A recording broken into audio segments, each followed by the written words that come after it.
Mr. Tarot. In this math lesson, yet another one about vectors and many more to come, we're going to extend our previous lesson, equations of lines in vector format in 2D space, to 3D space. And we're looking at the same type of situation we had before, where we have some initial point, some vector that's describing the direction to get from one point on the line to another point on the line, maybe say from from coordinate A to B.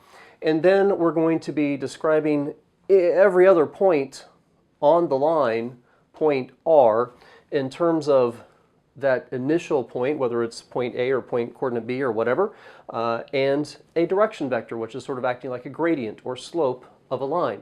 So the equation of lines in 3D space, if the line AB lies in a three-dimensional space, and a lot of students have trouble seeing 3 dimensions on a flat plane, and that kind of includes me as well. So we have a y-axis, positive moving to the right, a z-axis, positive if you're moving up, and this diagonal is not really supposed to be representing an axis that's on this green chalkboard plane, but this is axis x, which is coming out, and the x-axis is perpendicular to the y-axis and the z or z-axis. And again, like I've said in my other three videos, if you think about all these modern 3D printers now, that printer head is moving along the x and y axis, and then as the printer head moves up or the plate moves down, whatever, you're getting a change in the vertical direction, or z, or think of like a 3D router. That router head moves along in the direction of the x and y axis, and then it moves up and down in the direction of the z-axis. So this vector r is a position vector for a sort of general form of the point R that lies on this line, is equal to, well, that's going to be described in 3 space, where you have a move along the x-axis, y, and finally the z-axis. We have vector A, which is the position vector for our initial point on the line, represented again as x sub 1, y sub 1, z sub 1, the subscripts indicating that we're talking about that initial point, which is fixed. And then we have a direction vector in component form as well, x, y, and z. And hopefully by now you're comfortable with this, but if you want that to find that equation of the direction vector, if you're given 2 points that the line passes through, you just simply do the x, y, and now the z component of the terminal point minus the initial point, and you get that direction vector in component form. And then our lambda times vector u is just that scalar multiple moving, allowing us to move any distance from that initial point of A in the direction of our vector u. And in vector form, this is vector r is equal to vector A plus lambda times vector u. Very nice, right? Because that's exactly the same equation we had in our two-dimensional form of equations of lines in vector form. So the vector form of an equation of a line is exactly the same whether it's in 2D space or 3D space, which is really, really nice. Now, if we want to go into parametric form, where we track the movement along the x, y, and z axis separately, as usually in respect to time, we'll be doing it in terms of lambda. And then finally a Cartesian format, well, that's where we start to get some slight differences between the two-dimensional and three-dimensional forms of lines. And I'm in Florida and it's summer and I'm hot. It's hot, so my apologies for the sound of the air conditioner, but I'll be a big sweaty mess if I let it not run. So we have x is equal to x sub 1 plus lambda at y sub 1, y is equal to y sub 1 plus lambda times y sub 2, and the same for the z. We're just remembering that this scalar form of lambda needs to be applied to each component of these vectors, and then you just go across the row setting up those individual equations. Subtract by x sub 1 and divide by u sub 1, and the same thing here, solving each of these 3 parametric equations for lambda. And it has to be the same, lambda has to be the same for each of those equations, so you can eliminate that variable of lambda by simply doing substitution. If this is equal to lambda and this is equal to lambda, well then these parts of your equations are equal to themselves, and then finally bringing in the z component as well. If one component of u, our directional vector, is equal to 0, then the line is parallel to one of the coordinate planes, and then if two components of vector u is 0, then the line is parallel to one of the axes. And just so we don't just say it, but we try our best to explain it, even though I'm using a flat piece of chalkboard.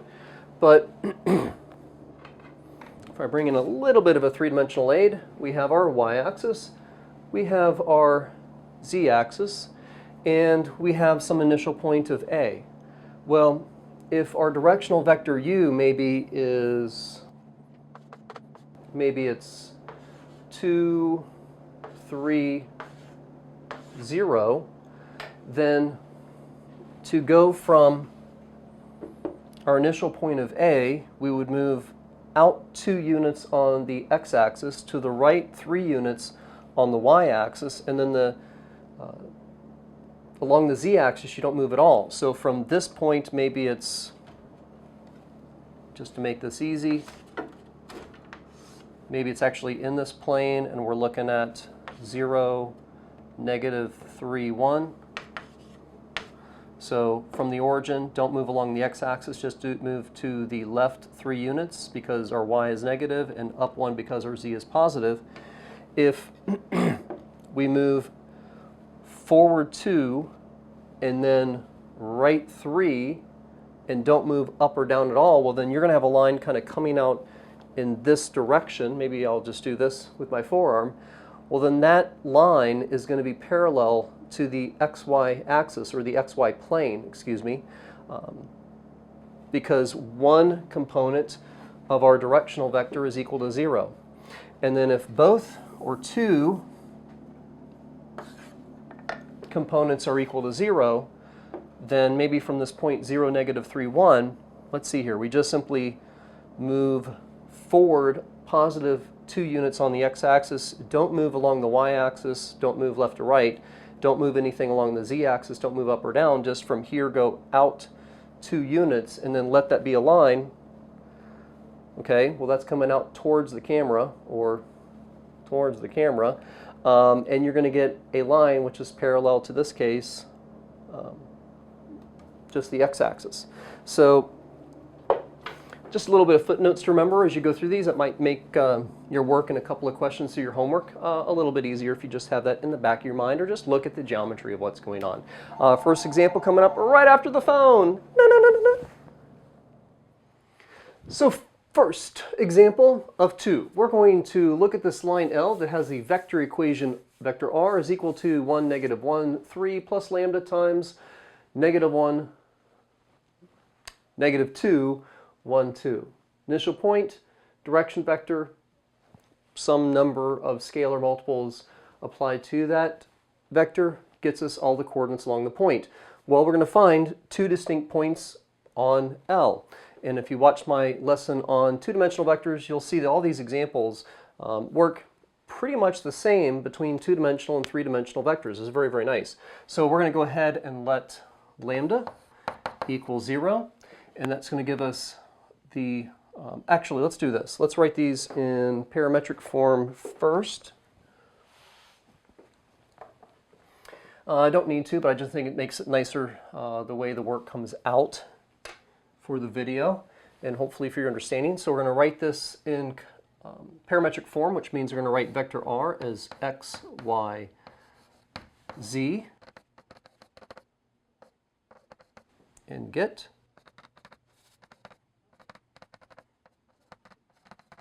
X is equal to 1 minus 2 lambda, y is equal to -1 plus lambda, and z is equal to 3 plus 2 lambda. And we're going to go ahead, and this is again in parametric form now, we're going to go ahead and in yellow, like I meant to keep the color coding the same, we're going to go ahead and let lambda equal 0. Well, that's going to be just simply 1 minus 2 times 0, so the new x coordinate is 1. Y is equal to -1 plus 0, so -1, and 3 plus 2 times 0. Not very interesting here, to be honest. It's just highlighting that, yes, this is our initial point used to define this line and this vector equation, vector form of this equation r. Yeah, that's an initial point, so therefore it's one of the points on the line, when lambda is equal to 0. And when lambda is equal to whatever, 2, we're going to have 1 minus 2 times 2. Well, 1 minus 4 is negative 3. Again, lambda equals 2. Negative 1 plus 2 is 1, so our y-coordinate is 1. And z, we've got 3 plus 2 times lambda. 3 plus 2 times 2 is going to be equal to 3 plus 4, which is 7. And that's how you identify distinct points along the line, just like picking different x's and plugging it into y equals mx plus b for a two-dimensional line. And we're going to show that this point P, which has got the coordinates of 9, negative 4, negative 5, does not lie on this line R. We're going to kind of work through this in the parametric form as well. We're going to take out this symbol vector R, which is a position vector for a point on the line. Point we want to test is 9, negative 4, negative 5. But I'm writing that in sort of how it's getting plugged in, but really we're just going to be using these parametric equations again. So, and the idea that lambda is a scalar multiple and it has to be the same scalar multiple, of course, should be getting applied to all the x, y, and z components, all the components of these three-dimensional vectors.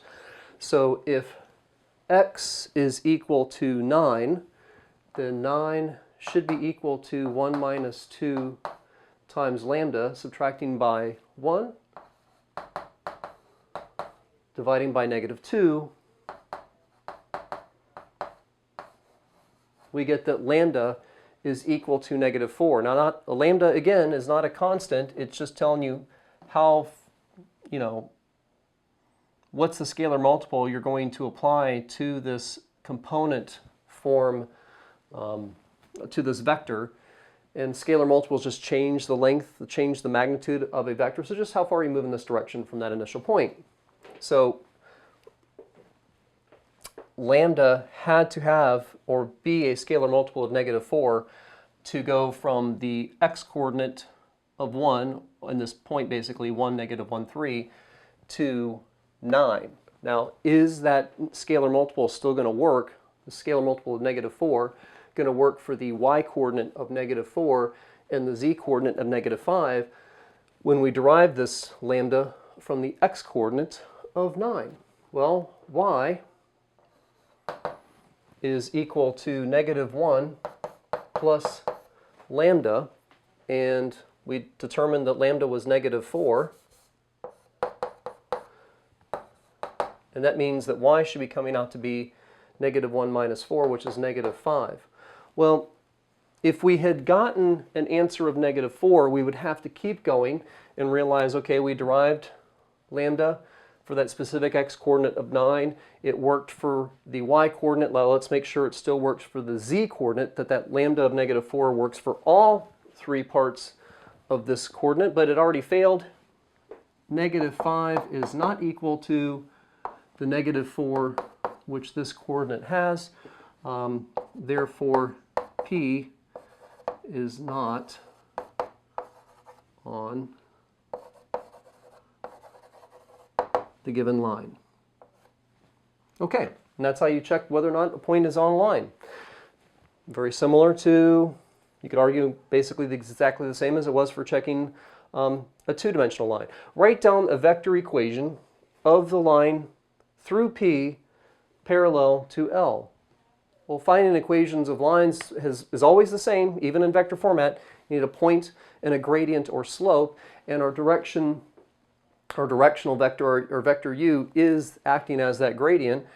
We have a point P, 9, negative 4, and negative 5, and parallel is equal gradient equal slope, and that means we're just using this gradient that we were given, this vector u, this directional vector that was given in the original problem. So actually, I don't know if this sounded maybe difficult to you, but we already have all the pieces that we need. Do we have an initial point? Actually, let's go ahead and write this out. Do we have an initial point? Yes. Point P plus lambda. And do we have a gradient? Do we have a slope? Do we have a directional vector? Yes, well, it was parallel, so it's going to be the same. And that's the vector form. Maybe if we just take this, bother me that I have this in the middle. So there we have a vector form of a line going through P, which is parallel to this line R. Therefore, yeah, we have our answer. Got one more example coming up right now. It's our last example. A line L has a Cartesian equations of x minus 1 over 3 equals 2 plus y over negative 1 equals 3z minus 1. Find the coordinates of one point on line L and a vector parallel to L. So much more interesting sounding question. But a lot of these questions that you'll probably have in your homework and test are going to be, as long as you can move through the three forms of these of this equation of a line, the answer generally will kind of come out and not be necessarily too terribly difficult. So as long as you understand that to get from parametric form to Cartesian form, that once you isolated each of those three parametric equations for lambda, that lambda had to be the same in all three of those forms. So while this is sort of like a three-part but sort of a single equation, if you will, like Cartesian, well, it's multiple Cartesian equations, but it looks like it's presented all together. This was created from the fact that each of these three ratios were a lambda, all of which were equal. So as it says here, so we've got, we'll do it in yellow, we've got x minus 1 over 3 is equal to lambda, and we've got 2 plus y over negative 1 is equal to lambda, and then finally we have 3z minus 1 is equal to lambda. That connection of lambda being equal in all of these is, again, how we write that sort of one Cartesian equation, three-part equation. So we're going to finish this transition into parametric form by solving this for x, y, and z, of course. So multiply both sides by 3 and add 1. And multiply by negative 1 and subtract by 2. And then finally, okay, this is going to take a little bit more work, not too much more, but we're going to add 1. And then finally divide by 3.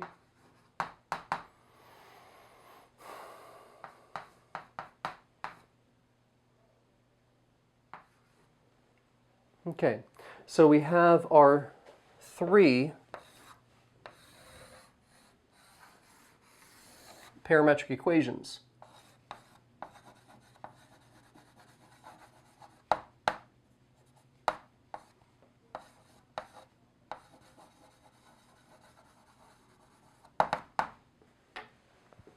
Now you may be able to look at these three parametric equations collectively and see the initial point, sort of the A that we've been using, point A that we've been using in all of our examples here, and the direction vector, or you can continue this transition into the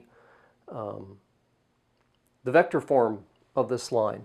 And then it should be very obvious that you have one point along the line, and because it'll be next to your lambda variable, or your Greek symbol, whatever your textbook is using, you'll see that directional vector, and then therefore you'll have a parallel vector.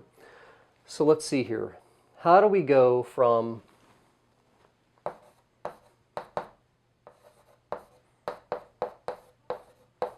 this vector form of a line into our parametric form? Well, we recognize that vector r is some kind of x, y, z, right? Some general point along the line. We have a, which is x sub 1, y sub 1, z sub 1, and we have lambda times some directional vector. So our x, y, z is a general point along the line. So vector r is going to be equal to,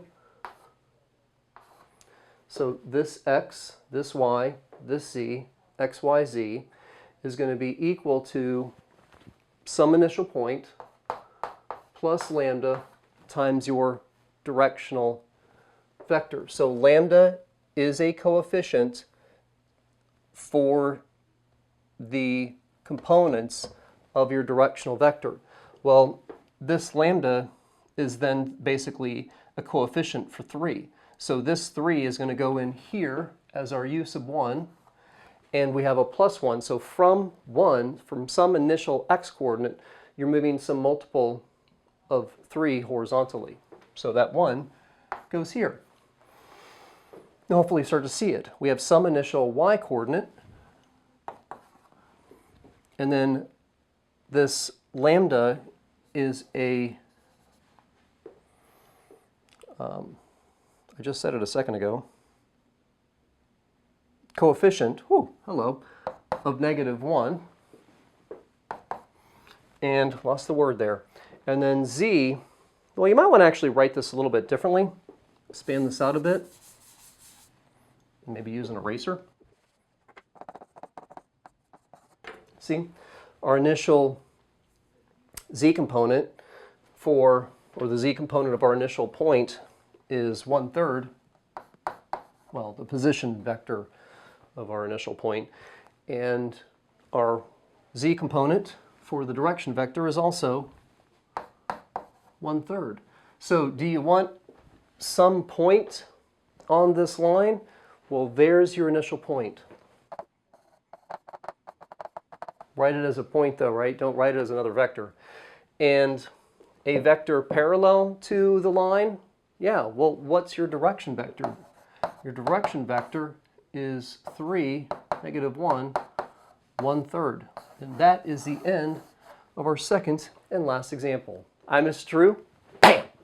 Go do your homework.